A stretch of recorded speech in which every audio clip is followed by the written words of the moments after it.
안녕하십니까, 파머스랜드입니다. 이번 시간에는 전략 작물 직불금에 대해서 알아보겠습니다. 정부가 농업인에게 지급하는 공익 직불금에는 크게 두 가지가 있습니다. 기본형 직불금과 선택형 직불금인데요. 기본형은 다시 소농 직불금과 면적 직불금, 그리고 선택형은 다시 전략 작물 직불금, 친환경 직불금, 견관 보전 직불금, 이렇게 나눠집니다. 기본형 직불금에 대해서는 전에 올려드린 이 영상에서 자세히 설명을 드렸으니 참고하시고요. 오늘은 선택형 중에서도 이 전략 작물 직불금에 대해서 알아보도록 하겠습니다. 전략 작물 직불금이란 제목에서도 알 수 있듯이 정부에서 특별히 전략적으로 장려하는 작물을 재배하거나 재배 방식을 따르면 그에 대한 보조금을 지원해주는 제도인데요. 기본형 직불금과는 별도로 추가로 중복해서 받을 수가 있습니다. 말하자면 벼를 재배하던 기존의 논에서 벼 대신 그 대체 작물로서 수입 의존도가 높은 밀, 조사료 등을 전략적으로 재배하자는 것인데요. 이 작물의 종류는 각각 하계 작물과 동계 작물로 분류를 해서 논을 활용한 이모작을 유도하고 있습니다. 특히 정부에서 지정한 특정 작물로 이모작을 하게 되면 그에 대한 인센티브도 별도로 지급하고 있습니다. 이는 기존의 벼농사 중심으로 인해서 과잉 생산되는 쌀의 수급을 조절하고 아울러 그에 대한 대체 작물을 재배해서 식량 자급률을 높이고 또한 유휴논을 최대한 활용해서 농가 소득을 올리는 데 그 목적이 있습니다. 전략 작물의 종류를 보면 먼저 동계 작물에 해당하는 품종은 밀, 보리, 호밀, 귀리, 동계 조사료 등이 있고 하계 작물에는 하계 조사료와 콩 종류인 두류, 가루쌀, 그리고 옥수수, 참깨, 들깨 등이 있습니다. 직불금의 지급 단가와 내역은 다음과 같습니다. 동계 작물 중 밀은 헥타르당 100만원, 기타 작물과 동계 조사료는 50만원이고요.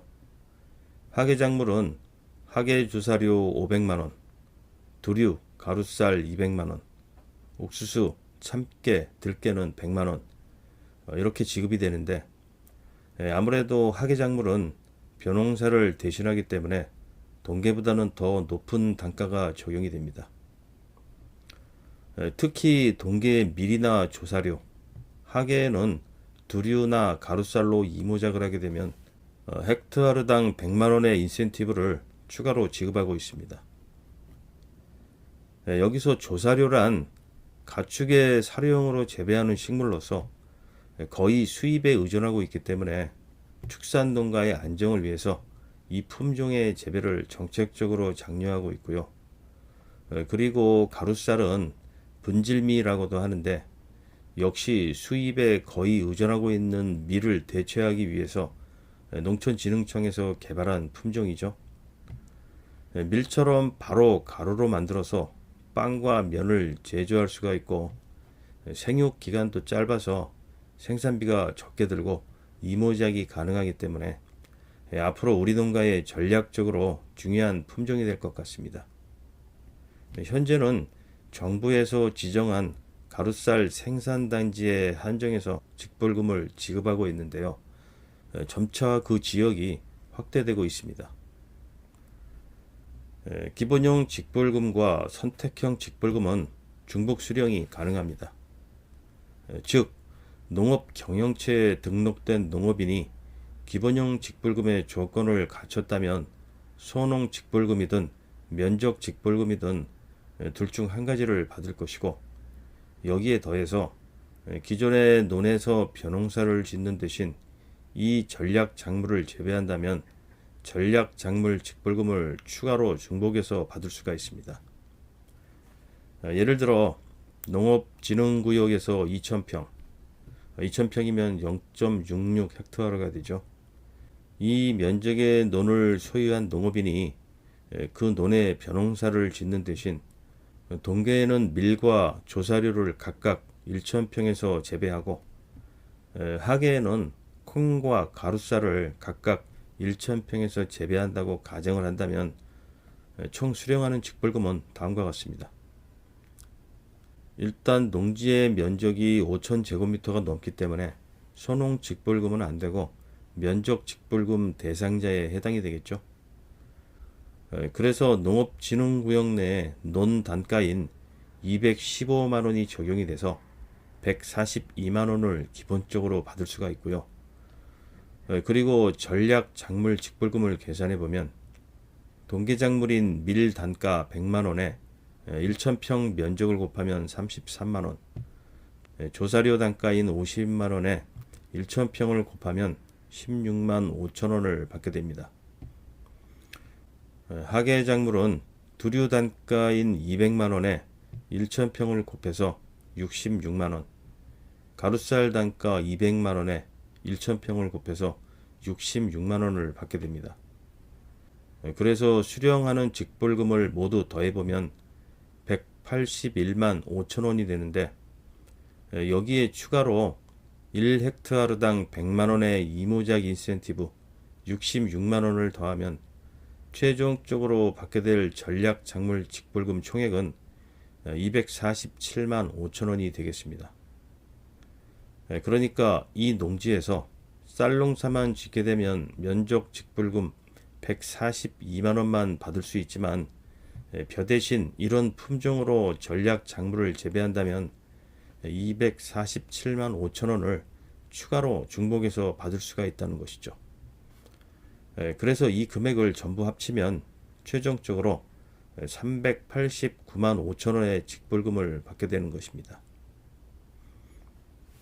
마지막으로 지급이 가능한 대상자를 알아보겠습니다.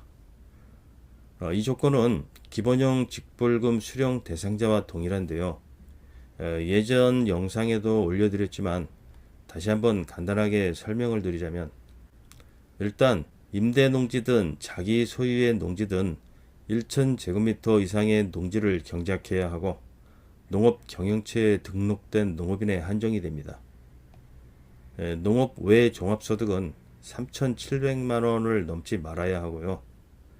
농촌이 아닌 지역에 주소를 두신 분은 농업을 주업으로 해야 합니다. 농업이 주업이 되는 경우란 현재 자기가 살고 있는 거주지와 동일한 시군구 내에서 1,000제곱미터 이상의 농지를 경작하는 농업인 또는 살고 있는 거주지와는 상관없이 하나의 동일한 시군구 내에서 1만 제곱미터 이상의 농지를 경작하는 농업인 또는 연간 농산물 판매액이 900만 원 이상인 농업인이 되겠습니다. 위 세 가지 중 하나만 충족하면 농업을 주업으로 하고 있다는 사실이 인정이 됩니다. 그러니까 기본형 직불금의 조건을 갖추었다고 해도 농촌이 아닌 지역에 살고 있다면 위에 세 가지 요건 중 한 가지라도 충족을 해야 기본형 직불금은 물론 이 전략작물 직불금을 받을 수가 있는 것입니다. 네, 이상 전략작물 직불금에 대해서 알아봤습니다. 현재 기존의 논에서 벼를 재배하고 계신 분들이라면 쌀농사를 대체하면서 직불금도 추가로 받을 수 있는 이런 방법도 있으니까 꼭 참고하시고요. 어느 쪽이 더 유리한지 한번 잘 따져보시기를 바랍니다. 네, 그럼 오늘 영상 여기서 마치겠습니다. 끝까지 시청해 주셔서 감사드립니다. 아모스랜드였습니다. 안녕히 계십시오.